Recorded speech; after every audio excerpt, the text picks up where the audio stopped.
been a fairly good quarter for us. Right. And to pick up on the gross margins that you talked about, it's like you mentioned, it's been best in the past 11 quarters now. And taking crude prices into consideration and your procurement or hedging strategy that you have, do you think this will continue in the next coming quarters? And if yes, how much improvement do you find in the margins? See, I would say that in a way, the gross margins have literally peaked in terms of our overall assessment. Going forward, while there was deflation in quarter three to about 0.2, 0.3%, we expect further deflation to continue in Q4 as well to that extent. But given the fact that today there has been a little bit of a volatility with respect to overall crude prices, with respect to the geopolitical situation, we see that possibly it is very difficult to estimate in terms of saying that whether the gross margins can go up or not. But in our opinion, I think the band of 42 to 44 would kind of continue from a point of view of overall gross margins as I see it. We also see increased possibly spending with respect to overall areas of marketing, distribution, and new initiatives in terms of what are going to kind of come in overall to that extent. And therefore, we feel that I think it's reasonable to expect that possibly this band of margins of gross margins should be maintained in quarter four. Right. So as you rightly mentioned that you plan to spend higher in terms of marketing and ad cost, can you just tell me how much percentage of this ad cost forms of your sales? So overall, in terms of the marketing expenses vary from about 3 to 4%, depending on in terms of how the environment is to that extent. And as we look at possibly there is, depending on how the markets go, we can look at possibly putting more monies in terms of the overall spends. But I think the whole scenario pans out in terms of looking at the overall cost and not only in the marketing cost, because even the way you kind of distribute material, the way you kind of look at discounting the market, all form a combination in terms of the overall strategy. Right. Also, we do see that there's some kind of gap between volume and value growth. What is the reason for the same? And do you think that there's some kind of strategy that you're going to adopt to improve your product mix? In fact, we see that in quarter three, the product mix has actually improved relative to quarter two. We see the luxury products growing at a double-digit kind of a framework to that extent. And in quarter three, we have seen that the T3, T4 cities have done quite well overall to that extent, which has given a blip to the economy products overall to that extent. And you are seeing a little bit of a increase with respect to the value and volume gap, which has kind of come into that extent. But as I said that today going forward, there is a large economy segment in the country today, which contributes sizably to the overall paint market. And therefore, it is always essential to kind of see that you are growing in that sector if you want to overall log in good growths as we kind of go ahead. Despite that, the company has been looking at premiumization as a big strategy where we are upgrading people to premium and luxury products going forward. But as we see it, I think this gap between volume and value of about 3 to 4% would continue for some time as we kind of go ahead, because the overall contributions of the premium and the luxury sector are not so strong in terms of looking at saying that they can basically take the value much higher than the volume as we kind of go ahead. Right. Also coming to your segmental performance, we saw that home decorative, industrial paints and your white teak business has also performed well. However, if you see your bath fittings segment, it has declined. Can you tell me what is the reason for the same? And do you see the contribution from this segment increasing in the coming quarters? So overall, as you rightly said, that the home decor sector has done fairly well for us. We are now the number one integrated home decor players in the market in terms of where we are. The new categories have done exceptionally well, whether it is lighting, doors and windows, fabric, furnishing, and so on and so forth. The kitchen business has been a little bit flat, but much better than what we saw in quarter one and quarter two. The bath business has been negative, but lesser negative, I would say, as compared to what we have seen in the first half of the year to that extent. So we are now under the new strategy, integrating kitchen and bath very strongly with our beautiful home strategy. And we feel that this is a right step in terms of looking at this integration coming. And as we kind of go forward, we think we will be able to galvanize kitchen and bath along with the newer categories to give us a good contribution as we go forward. We are looking at now, the home decor category contributing to at least about 8% by the end of financial year 26. Okay. And Amit, with respect to Grasim venturing into the paint business, do you think that this will pose some kind of competition to Asian Paints? And do you think that Asian Paints or any sort of peers in terms of paints, you'll be losing any kind of market share to them? So overall, if you look at the construct of the overall industry, new competition has always been there.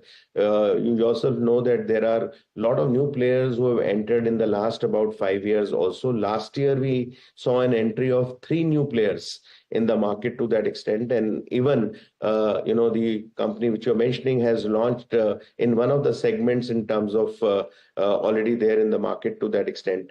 I do not think that given the construct of the industry of being of about 80,000 crores, that we see that any new player can really come and change the dynamics of the market so easily. In this industry, to even kind of log in a growth of 5,000 crores in 3 years is a real wonder in terms of what I see, what could really happen. And therefore, I feel that in the short to medium term, I am not seeing any larger changes happening in the market in terms of the entry of any new competition. Okay. And we've also seen that you've infused approximately 33 crores of equity share capital in Asian White Cement Holding Limited. And I believe that is a part of your backward integration expansion plan. Can you tell us what's the status of that? Do you still expect it to be completed by December 25? And also your integration with VAM, what is the status for that? So overall, when we look at the cement project is definitely on time, and we see that we should be able to complete it by December 25 in terms of the way it is going. Overall, from the point of view of VAM-VAE project, also directionally, I think, and in terms of overall areas, what we are working, it seems to be that the project should be on time, and we should kind of see its fruition in another 2.5 years, definitely. Okay, and in terms of capacity, you've increased your total, capacity in your two different plants. What is your total capacity at present? Where does it stand? And what is the utilization levels of that capacity? So currently, with the newer expansions, we have expanded the capacity by almost about 2 lakh KL in terms of our overall capacity, going ahead of earlier, which was close to about 17 lakh KL to that extent. This is apart from the capacities which we utilize outside in our processing centers overall, and is almost to the level of about 70-75% overall in terms of what we are doing. Okay, and I believe that in this financial year, you forecasted 4,000 crore of capex. What is the status of that? Have you fully utilized it? And going forward in the next coming year, what are your capex plans? So I think overall we have announced a capex of about 9,000 crores in the next 3 years in terms of what we are doing. We have already utilized about 2,000 crores of capex in terms of the current year overall as we look at by March. And as we go ahead, I think we are still looking that we should be able to spend closer to the number of 9,000 which we have given or 8,500 which we have given over the last 3 years. Okay. Right. Okay. And what is the rural market outlook that you're looking for? We've seen that rural market volumes from rural market have improved this quarter. So what do you think, urban or rural? What will be the driving factor for the coming quarters? I would say both, because we are equally dependent from our point of view of growth on both the factors. The good point is that in Q3 we have seen the T3, T4 cities mushrooming back to that extent and contributing in terms of the overall numbers to that extent, and therefore I think the hopes are good as the harvesting season approaches to that extent and the agrarian demand picks up. Overall, we do hope that both urban centers and the rural centers should kind of really grow as what we have seen in Q3, and I think that would be definitely defining the overall growths for the coming quarters. Okay, and my last question to you would be, what is the outlook for FY24 and 25 in terms of both top line and bottom line? So as it is, I think it is too early to kind of talk of the FY25. I think at best we are looking at in terms of the quarter four, which is coming up, where we definitely feel that the double-digit volume growth trajectory should continue, and we would possibly look at how quarter four goes, and then looking at certain other factors which are happening in the country to see what would be possibly the growth of overall financial year 25. All right. So you expect that the double-digit volume growth will continue in the coming quarter. That's a good sign. That's a healthy sign. Thank you so much, Amit, for speaking with us at NDTV Profit and sparing your valuable time. Thank you so much. Thank you so much.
Hello and welcome to NDTV Profit. Joining us today is Mr. Debashish Chatterjee. He is the CEO of LTIMindtree. He's speaking to us a day after the company declared its third quarter earnings, where revenue inched up by 1.2% quarter on quarter to about 9,016 crore. But there was a dip in the margin by about 60 basis points. Mr. Chatterjee, welcome to NDTV Profit. Good morning and thank you for having me on your show. Thank you, sir. The pleasure is all ours. Let's start with how the year started for you. You had targeted double-digit growth at the start of the year. Where do you stand now? What is the picture that you can give us for the next quarter, as well as some cues about FY25? So, as far as the year is concerned, we must say that this is unprecedented times where maybe it is the macro and the cautiousness among client environment coming out of the pandemic, where there was a lot of spend, clients becoming cautious about their spend, looking at ROIs of the spend that they have done during the pandemic. Keeping all these things in mind, I don't think we have seen this kind of caution in client environment for the last 4 to 5 quarters. And, we were quite positive that, growth will happen, but that's why we called out very early at the beginning of the quarter that we don't anticipate that growth. And having said that, we have also gone through the integration process. So there was a time taken to ensure that two companies of similar size coming together, and we have unified capabilities, all aligned to the go-to-market strategy. So all these things also took some time. But what has happened in the last quarter is we never anticipated the kind of furloughs that we have seen in Q3. We normally have furloughs in Q3, which is normal. We even expected above average furloughs. But what has happened now is we have seen furloughs much deeper into the industry segments like BFS, where we normally have furloughs. But not only that, we have also seen furloughs coming in those verticals or those industries where traditionally we never used to see furloughs, like energy and utility, for example. So the furloughs have definitely been, a dampener, and the delayed decision making that we have been talking about in the last 2 quarters as well, that continues. There are many deals that we have closed, but there are a lot of other deals that we are, almost at the final stage of closure, which are just getting shifted to the next quarter. So hopefully we should be able to announce some of those things as we go along. So essentially, it's the furloughs and the delayed decision making which has kind of impacted the Q3. Now, getting into Q4, it's very clear that most of the some majority of the furloughs should start coming back. But they will come back gradually. It is not that they will come back in one shot. So that also means that the uptake that we expected will take a little bit of time. So keeping that in mind, we called out our overall how the revenues will shape up in terms of Q4.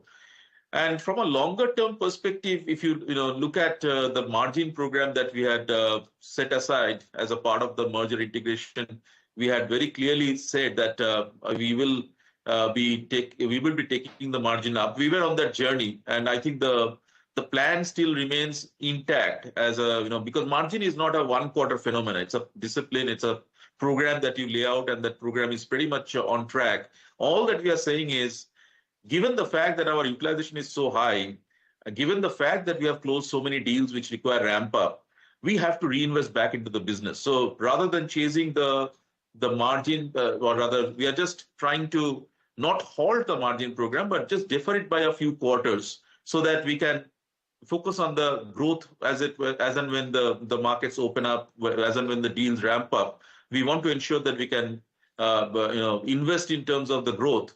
And then again, the margin program will fall back on track after a few quarters. Okay. Since you mentioned about margins, the EBIT margin took about a 60 basis points hit in Q3. You mentioned furloughs was the reason. Just what I wanted to ask, will you be able to achieve your 17 to 18% EBIT margin for FY24? What margin levers are still in play for that thing to be achieved?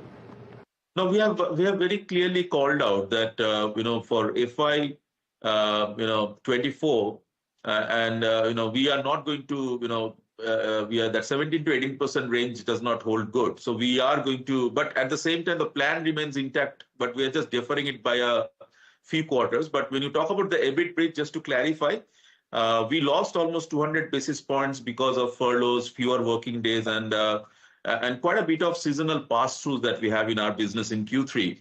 But we recovered 80 basis points from our SG&A efficiency, as well as 60 basis points from our other operating efficiencies. So we lost 200, got back 140. That's why you see a decline of 60 in terms of our EBIT. Time for a quick break. On the other side, we'll continue our conversation with LTIMindtree's Debashish Chatterjee about the company's outlook for the coming quarters. Stay tuned.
Welcome back. We are still with LTIMindtree's Debashish Chatterjee. This was your highest ever inflows at about $1.5 billion. That is about 15% quarter-on-quarter growth. But revenue is up marginally. So clearly the conversion is still not happening. So can you give us a picture about how the discretionary spending is shaping up? Are you seeing some green shoots going forward? Discretionary is down. I think discretionary is definitely one of the primary challenges that we have faced as an organization, because if you look at the overall profile of our revenues, it has been heavily dependent on the discretionary spend of the clients. We knew 2-3 quarters back, that's why we have been focusing in terms of the larger or rather multi-year cost takeout deals. Now, what you need to appreciate is that this, the cost takeout or the efficiency deals, it takes much more time to mature because the decision cycle is longer, and on top of that, they are getting delayed as well. But the good news is that once the deal gets signed, it's almost like a multi-year deal. So you have an opportunity to get a steady revenue over a period of time. But it takes time to ramp up as well, because there could be potential transition also involved in those deals. So keeping all these things in mind, at a broad level, discretionary has come down, so that the projects are down, but more of cost takeout deals going on. The ramp-ups have started. So the $1.5 billion order flow, we are really excited about it, but we also know that it will take some time for us to get those fully ramped up. So that's why the revenue, which will kick in, will take some time. Okay. Final couple of questions to you, sir. You aspire to become a $10 billion company within the next 4-5 years. Where do you stand on that target now? Is there some revision? Will you push back that target a bit? Well, if I'm pushing back my overall plans by a couple of quarters, and if the revenue has been not in line with our expectation, obviously the plans will be pushed out by a few quarters. But I can assure you that as an organization, we have enough things going on. We still feel that, as and when the market opens up, we are in a position to capture the market opportunity better than anybody else. And we have also got, a lot of plans of doing, inorganic at some point of time. There are conversations. We are always looking at opportunities. So when you talk about the $10 billion plan, that has got, both organic as well as inorganic components. And, that plan doesn't, that plan doesn't get changed. Maybe it gets shifted by a few quarters because of the current macro and the headwinds. But that doesn't mean that we are changing any of the plans. Got it. Final question to you, sir. Your president, Mr. Sudhir Chaturvedi, spoke with us in the previous quarter, and he said that LTIMindtree is seen as the best alternative to top-tier players. We are a breath of fresh air, as what he had described LTIMindtree. Will you agree with that assessment still? Are you still scoring above your peers? Absolutely. I mean, whenever there's an opportunity in terms of consolidation, I think I can't tell you more details, but in the last quarter, I have been personally involved in a couple of opportunities where we have competed with tier ones and won them. And I think what my colleague had mentioned is, when you talk about LTIMindtree, we are still, we have become larger. We want to maintain the same level of agility and nimbleness with which we, support our clients. And that's what is important at this point of time. The capabilities that we have is exactly what the clients are looking for in terms of the future, developments, etc. So in all respects, we are well positioned. But the macro environment has been overbearing at this point of time. All right. Thank you so much, Mr. Chatterjee, for speaking with us today, and all the best for Q4 and the year ahead. Thank you so much.